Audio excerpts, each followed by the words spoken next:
नमस्कार प्रिय दर्शकों, हाजिर हूं मैं आज जिस विषय पर हमारी चर्चा है वो ज्ञानवर्धक है, अद्भुत है, आनंद देने वाला। और मैं इस तरह के कार्यक्रम को लेकर के एक लंबे अंतराल के बाद आप सबके सम्मुख उपस्थित हुआ। प्रिय दर्शकों, आपकी कुंडली में कौन सा ग्रह आपके भाग्य वृद्धि में बाधक बन रहा है, आपके कार्यक्षेत्र में परेशानी का कारण बन रहा है, आपके लाभ में परेशानी का कारण बन रहा है।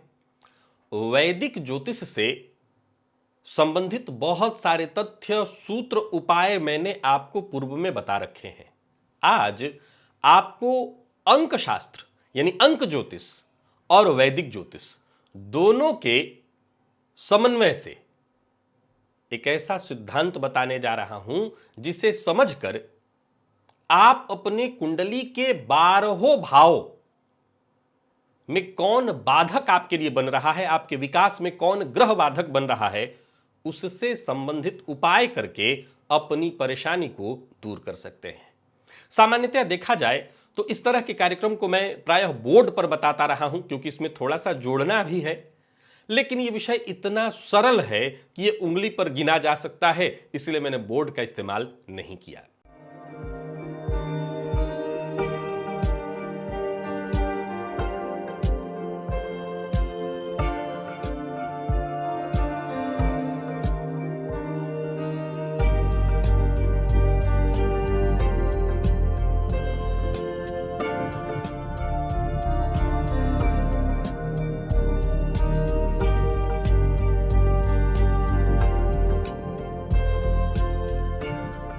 प्रिय दर्शकों, यदि आप अंक शास्त्र के बारे में जानकारी रखते हैं तो अंक शास्त्र में 1 से लेकर के 9 अंक 9 ग्रहों के लिए तय किए गए हैं और कौन कौन से अंक किसके हैं ये आप जानते ही होंगे। एक अंक नेतृत्व और आत्मविश्वास का प्रतीक है, यह सूर्य से संबंधित है। आप इसे चाहिए तो कहीं नोट कर सकते हैं।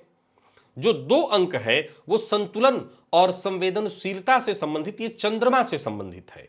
3 अंक विस्तार का है, रचनात्मकता का है, ये देवगुरु का अंक है। 4 अंक तर्क का है, ये स्थिरता का है, ये राहु से संबंधित है। तो वहीं 5 अंक गति को प्रदर्शित करता है, स्वतंत्रता को प्रदर्शित करता है, ये बुध का अंक है। 6 अंक सौंदर्य और प्रेम को प्रदर्शित करता है, यह शुक्र का अंक है। तो वहीं 7 अंक आध्यात्मिकता और रहस्य को प्रदर्शित करता है, यह केतु का अंक है। 8 अंक अनुशासन और कर्म को, यह शनिदेव का अंक। तो वहीं 9 अंक साहस और ऊर्जा को प्रदर्शित करता है। आप कहीं भी चाहें तो इन ग्रहों के कौन कौन से अंक हैं कहीं भी इसे नोट करके रख सकते हैं। आज का सूत्र बड़ा ही सरल है। आपको एक ही काम करना है, अपनी जन्म की तारीख मान लीजिए। आपकी जन्म की तारीख, जैसे मेरे जन्म की तारीख 24 अप्रैल है, मुझे और कुछ नहीं करना, सिर्फ 24 के अंक को लेना है, बाकी को छोड़ देना है। तो 24 के अंक को मैंने जब लिया तो 4 में, अब जाहिर सी बात है हमेशा मूलांक बनाना होता है, तो 2 और 4 के बीच मैंने जोड़ का चिन्ह डाल दिया, 6 अंक बन गया। अब ये 6 अंक आप अभी अभी सुन के हटे हैं, किससे संबंधित है? तो आप कहेंगे कि 6 अंक जो है ये शुक्र से संबंधित अंक है, ये शुक्र से संबंधित अंक है। तो सीधी सी बात है कि सौंदर्य और प्रेम को यह प्रदर्शित कर रहा है। अब मुझे जानना है एक उदाहरण, अब मुझे जानना है अपने कुंडली में अपने धर्म भाव को, 9वें भाव को, कि मेरे धर्म के मार्ग में कौन सा ग्रह बाधक बन रहा है। अब कैसे जानना है? तो इसके लिए बड़ा सरल सा तर्क है कि फिर आपको अपनी कुंडली के 9वें भाव पर चले जाना है। अपने जन्म तारीख को आपने देख लिया, 1 से लेकर के 31 के बीच कोई भी आपकी जन्म तारीख हो, आप 1 से लेकर के 9 अंक के बीच है तो वही सीधा सीधा होगा। उससे ऊपर चले जाएं तो हर अंक 2 अंक के बीच जोड़ का चिन्ह डालिए और एक अंक तैयार कर लीजिए।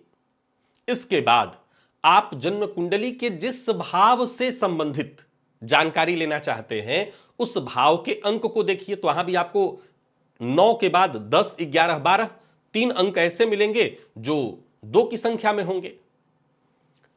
अब आपको करना क्या है कि आपके जन्म तारीख का जो अंक निकल करके आया, जैसे मैंने अभी अभी जोड़ा कि मान लीजिए कि जन्म तारीख का जो अंक निकला वो 6 निकला और मुझे अपने नवम भाव यानी धर्म भाव के बारे में जानना है। अब वहां पर मान लीजिए 9 नंबर ही लिखा हुआ है, वहां पर 9 नंबर लिखा हुआ है, यानी ये मेष लग्न की कुंडली हुई। तो 9 6 15, अभी अभी मैं आपको कह करके हटा हूं कि 9 नंबर किसका है, तो 9 नंबर मंगल का है, ये ऊर्जा है। हालांकि देखा जाए तो अब मुझे इन दोनों अंकों को जोड़ देना है, तो 9 और 6 15, सामान्य शब्दों में तो ये कह रहा है, सामान्य अर्थ अगर देखें तो शुक्र और मंगल कोई मित्र ग्रह नहीं है। सामान्य शब्दों में कहूं तो ये प्रबल कोई ऐसे मित्र ग्रह नहीं माने गए हैं, लेकिन हमें क्या करना है, इन दोनों अंकों को जोड़ देना है। तो 9 और 6 कितना होता है, 15। 15 भी अब 2 अंक वाला संख्या, अब इसके बीच एक जोड़ डाल दीजिए तो क्या मिला आपको, आपको मिला 6। अब 6 अंक, मेरा 6 अंक मैंने डेट ऑफ बर्थ का निकाला, 9 से जोड़ा तो फिर 6 मेरे पास आ गया, यानी शुक्र। यानी आपके धर्म के मार्ग में आपका शुक्र ही आपके लिए बाधक बन रहा है। बड़ा कमाल का विषय है कि सौंदर्य, प्रेम या आपका भटकाव हो सकता है। अब मेरा 9 नंबर नहीं है भाई, लेकिन मैं बताना चाहता हूं, एक उदाहरण मैंने आपको दिया था, 24 तो मेरा है जरूर, पर 9 नंबर मेरे भाग्य का नहीं है, पर फिर भी ये कह रहा है कि शुक्र ही बाधक बन रहे हैं। अब मान लिया जाए कि मैं तुला लग्न का ही होता हूं, मैं वृषभ लग्न का होता हूं, मैं मिथुन लग्न का होता हूं, मैं कन्या लग्न का होता हूं, तो यहां शुक्र तो सर्वाधिक कारक ग्रह है। कह रहा है घबराइए मत, आपके शुक्र आपके धर्म के मार्ग में बाधक बन रहे हैं, तो आपके पास 2 विकल्प है। अगर मैं अभी धर्म से उदाहरण दे रहा हूं, तो आप शुक्र के मंत्र का जप करिए, देवी की आराधना करिए। अच्छा, सभी ग्रहों के लिए तो मैंने पूर्व में ही आराधना तो आपको और उपाय बता ही रखा है, 20-20 उपाय बता रखा है। मेरे चैनल पर चले जाइए, प्लेलिस्ट में हर ग्रह के लिए 20-20 उपाय, सरल सरल उपाय मिल जाएंगे। अब मान लीजिए कि वो ग्रह आपका कारक ग्रह है, जैसे मान लीजिए कि शुक्र, मैं वृषभ लग्न का ही हूं, शुक्र मेरा कारक ग्रह है, लेकिन ये शुक्र ही मेरे धर्म के मार्ग में बाधक बन रहा है। तो वैसे भी शुक्र धर्म के मार्ग में बाधक होते हैं। यही मैं अगर आपने दांपत्य जीवन के बारे में पूछ रहा होता, उस अवस्था में ये शुक्र आते, तो मैं कहता शुक्र को बलि कर लीजिए। हम एक और उदाहरण ले लेते हैं। इसी तरह से मान लीजिए कि मेरा 24 मैंने बताया, तो 6 अंक आया। अब मान लिया जाए कि मेष लग्न की कुंडली, तो सप्तम भाव में शुक्र की राशि यानी 7 नंबर बना। मुझे अपने दांपत्य जीवन के बारे, मुझे अपने प्रेम संबंध के बारे में जानना है, जहां 5 नंबर पड़ा हुआ है। तो 5 नंबर यानी मेष लग्न की कुंडली की चर्चा कर रहा हूं, तो 24 का यहां 6 मिल गया, और यहां पर पंचम भाव में 5 नंबर लिखा होगा, क्योंकि मेष लग्न की कुंडली है। तो 5 नंबर अगर आप देख लें तो 5 नंबर आपको किसका अंक मिलता है, तो ये बुध का अंक है। ये गति और स्वतंत्रता को प्रदर्शित करता है। अब जरा हमें जोड़ देना है इसको 6 और 5 को, तो 6 5 को जोड़ा तो क्या मिल करके आया हमें 11। दोनों के बीच एक जोड़ का हमने चिन्ह डाल दिया, 2 अंक हमें मिला। अब 2 नंबर चंद्रमा का है। अब आपके प्रेम संबंध में चंद्रमा की राशि आ रही है, तो चंद्रमा किस चीज का प्रतीक है, संवेदनशीलता का, भावुकता का। लेकिन चंद्रमा मानसिक अशांति का और भटकाव का भी सूचक है। यानी कह रहा है कि आपके प्रेम संबंध में यदि कहीं कोई बाधक बन रहा है तो वो चंद्रमा बन रहा है। हमें क्या करना है, हमें चंद्रमा का उपाय कर देना है।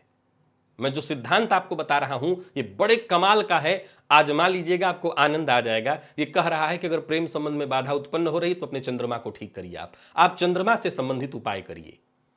कोई ऐसा व्यक्ति है जो कह रहा है मेरे लाभ में परेशानी आ रही है, अब ठीक ऐसी ही कुंडली 24 तारीख का जन्म हुआ, तो 6 अंक हमारे पास पहले से है, 11 नंबर लिखा है हमारे लाभ भाव में। आपका कोई भी लग्न हो सकता है, आप मेष लग्न की जगह कुंभ लग्न के हो सकते हैं, तो आपके 11 नंबर में लाभ भाव में कोई और अंक लिखा होगा। मैं एक उदाहरण से समझा रहा हूं। अब 11 नंबर लिखा है आपके लाभ भाव में, तो 11 नंबर जब लिखा हुआ है तो 1 और 1 बीच में हमने प्लस का चिन्ह डाला, तो 2 अंक हमें मिल गया। अब 2 अंक हमें मिल गया, तो ये चंद्रमा का अंक है, शुक्र और चंद्रमा। अब यहां पर दोनों को आपस में जोड़ दिया तो हमें कितना मिला, 8 अंक। ये कह रहा है कि आपके लाभ में जो बाधा उत्पन्न हो रही है वहां शनिदेव कारण बन रहे हैं, तो शनिदेव का हमें उपाय कर देना है। अब शनिदेव के उपाय में मैं यहां पर आपको एक सलाह देता हूं। वैसे तो इस सिद्धांत के लिए जो नियम बनाए गए हैं वो ये कहता है कि इस ग्रह के से संबंधित आपको दान, इस ग्रह के से संबंधित चीजों का दान करना है, इस ग्रह के मंत्र का जप करना है। इस पूरे क्रम में कहीं भी रत्न की जानकारी नहीं है, क्योंकि ये जो सिद्धांत मैंने आपको बताया है, इसमें जो उपाय आपके लिए सर्वाधिक श्रेष्ठ होंगे वो आपको दान का उपाय श्रेष्ठ होगा उस ग्रह से संबंधित। हालांकि मैं दान का कोई ऐसा विशेष पक्षधर नहीं हूं, मंत्र जप का विशेष पक्षधर हूं, पर आप दान भी करना चाहते हैं उस ग्रह से संबंधित। जैसे मैंने अभी शनि को देखा, तो हम छाया दान कर सकते हैं, शनिवार के दिन काले कुत्ते को रोटी खिला सकते हैं, भैरव जी के मंदिर में जाकर के, हनुमान जी के मंदिर में जाकर के दर्शन कर सकते हैं। हमें सीधा नीलम पहनने की आवश्यकता या ऐसा कुछ करने की हमें आवश्यकता ही नहीं है। यहाँ शनिदेव हमारे लिए दिक्कत खड़ा कर रहे हैं तो उनको ठीक करने का हमें उपाय तो है रत्न कोई नहीं पहनना। उससे संबंधित जो उपाय है वो पूजा पाठ से संबंधित, स्नान से संबंधित होना चाहिए। अगर आप ऐसा करें तो आपके जीवन में आ रही परेशानी दूर हो जाएगी। आप कुंडली के किसी भी भाव में ले लीजिए। एक उदाहरण से लीजिए कि मैंने अभी भी विवाह का पहले लिया था, छोड़ दिया था कि भाई मेरी उम्र बढ़ती जा रही है, शादी नहीं हो रही है, मेरी उम्र बढ़ती जा रही है, बच्चे नहीं हो रहे हैं, कौन बाधक बन रहा है? सप्तम का बाधक। तो अब यहां एक बात और आपको बताना चाहता हूं प्रिय दर्शकों, वैसे तो ये सिद्धांत तो बहुत सरल है, इसलिए मैंने बोर्ड का इस्तेमाल नहीं किया, लेकिन यहां एक प्रश्न है जिसे सदैव समझना बहुत आवश्यक है कि मान लीजिए शास्त्री जी आप ये सिद्धांत मुझे बता रहे हैं, अब शनिदेव ही, मैंने ये बीच में उठाया था, बीच में छूट गया था ये पॉइंट कि शनिदेव का आपने दान कह दिया ताकि लाभ में आपके वो बाधक बन रहे। अब हमने शनिदेव का दान जाकर के किया तो ये तो शास्त्र में कहीं कहीं विशेष करके लाल किताब में ये बात कही गई है कि जिस ग्रह से संबंधित आपको लाभ लेना है उसका दान आपको नहीं करना। ये लाल किताब में कहा गया। वैदिक ज्योतिष इस बात को वैसे नहीं मानता, पर मैं उसको भी नहीं छोड़ूंगा। मैं चाहता हूं कि अगर आपकी दिलचस्पी लाल किताब में है तो उसी को लेकर के चलिए, आप उसी से मान लीजिए। लाल किताब ये कहता है, केवल लाल किताब, क्योंकि वैदिक ज्योतिष तो ये कहता है कि जिस चीज का हम दान करेंगे वो और बढ़ जाएगा, हमारे पास बढ़ता है, लेकिन लाल किताब कहता है घटता है। हम घटने को मान लेते हैं, तो उस अवस्था में आप दान मत करिए, उससे संबंधित ग्रह के मंत्र का जप कर लीजिए। ये तो आप कर ही सकते हो, ग्रह प्रसन्न हो, हमारे जीवन में जो बाधा उत्पन्न कर रहा है वो दूर कर दे। उदाहरण मैंने लिया था सप्तम भाव का, 24 तारीख का जन्म है तो 4 2 6 का अंक प्राप्त हुआ, और मेष लग्न की कुंडली है तो सप्तम में 7 नंबर लिखा हुआ। अब 7 6 कितना होता है? तो 7 6 अगर हम देखें तो 6 6 12 1 13 होता है। 3 के बीच में एक हमने, 3 और 1 के बीच में हमने एक जोड़ डाल दिया तो 4 नंबर हमें प्राप्त हो गया। अब जब हमको 4 नंबर प्राप्त हो गया तो हमें क्या करना है? तो 4 नंबर का जो कारण ग्रह है, कारक ग्रह या कारण न्यूमरोलॉजी के हिसाब से देखें तो वो राहु है। वो राहु है, ये कह रहा है राहु का उपाय करते ही आपके विवाह से संबंधित बाधा दूर हो जाएगी।